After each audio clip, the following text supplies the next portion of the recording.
Salut à tous, nouvelle semaine WNBA, nouvelle semaine SSFL et on regarde tout de suite ce qui s'est passé cette semaine. Il y avait beaucoup de matchs au compteur, beaucoup de performances et on voit un peu si vous vous y êtes retrouvés. C'était compliqué de choisir cette semaine.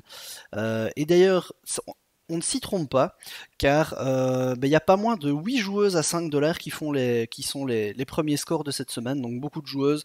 Statistiquement, ça aide les grosses joueuses à tenir leur rang, donc pas de grosses surprises. Dans les joueuses à 5 $, attention, Elena Deldon qui était absente le dernier match et qui fait que du coup elle perd un peu de plume. Sinon, on a un peu les habituels. On peut quand même noter Alia Boston qui clôture, qui est un peu en fin de top 10 comme ça, qui avec seulement 2 $ fait quand même 87 points.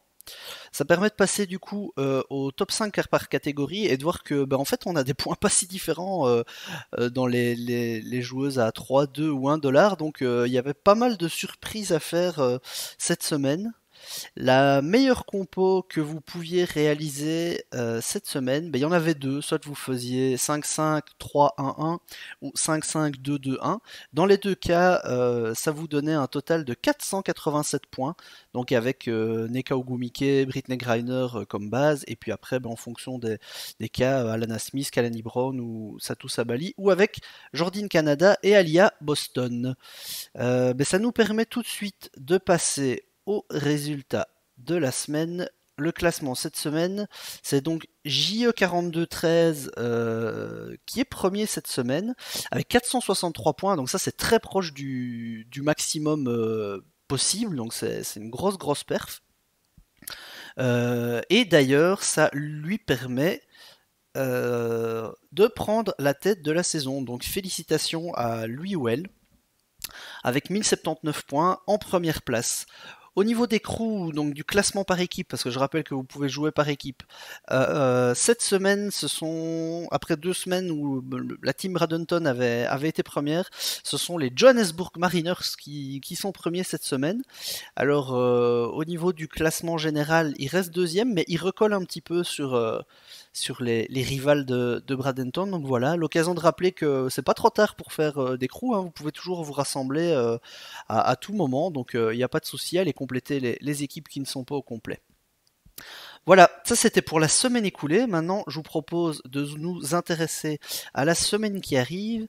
Et alors, en premier lieu, toujours regarder aux blessures, bien entendu. Alors, en blessure, qu'est-ce qu'on a? On a pas mal de joueuses. Toujours Chicago qui a beaucoup d'absences. Rebecca Garner, Isabelle Harrison, mine de rien, Ruthie Bard. Dallas Wings, une ou deux absences toujours.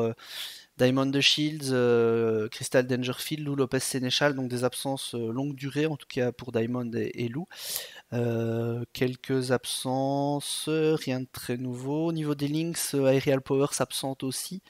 Diamond Miller, toujours absente, pas de retour. Alors Elena Deldon qui a manqué le dernier match parce qu'elle se sentait pas très bien, elle avait des raideurs au niveau de la nuque. On n'a pas trop d'updates, donc on sait pas trop si c'est grave ou pas et si elle va revenir bientôt. Et alors à Phoenix, Moria Jefferson et Shepedi, mais qui sont en D2D, donc normalement leur retour devrait être assez proche. Sky Hardigan-Smith toujours out, bien évidemment. Maintenant, ça nous permet d'aller voir du côté du calendrier.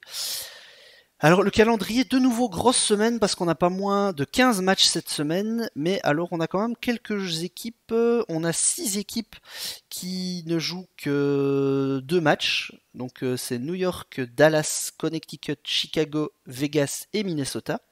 Donc sans doute des équipes un peu plus à éviter, même si New York va jouer Atlanta et Phoenix, donc il y a quand même possibilité que Breanna Stewart ou Sabrina Ionescu et consorts fassent de gros résultats. Sinon, au niveau des autres équipes, Minnesota va jouer Los Angeles et Vegas, donc sans doute faire attention. Par contre, dans les équipes qui vont jouer 3 matchs, je vois quand même qu'on a donc Indiana qui va quand même jouer. Bon, Washington, ça c'est un peu plus compliqué. Chicago et Atlanta. Je